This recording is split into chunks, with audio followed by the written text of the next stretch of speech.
আমাদের মাঝে এই মঞ্চে উপস্থিত হয়েছেন।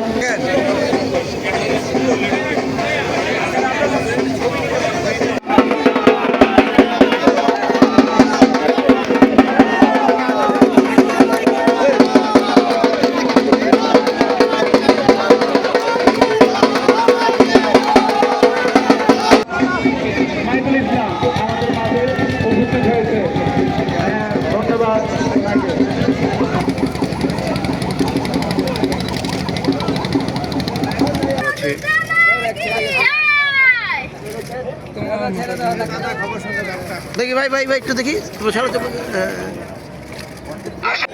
এখানে ফায়ার সার্ভিস ও সিভিল ডিফেন্স সদস্যরা দুর্ঘটনা এড়ানোর মোকাবেলায় নিয়োজিত রয়েছে। নদীতে সুস্থভাবে রয়েছে। এখানে আইন শৃঙ্খলা বাহিনীর সদস্যরা পুরো এলাকাটাকে ওনারা নিরাপত্তার চাদরে ঢেকে দিয়েছে। আশপাশে যত মার্কেট আছে সব মার্কেটগুলো বন্ধ আছে। আমরা যারা এখনো দোকানপাট খুলে বসে আছি, দয়া করে আজকের দিনের জন্য আপনারা একটু স্যাক্রিফাইস করেন। এখানে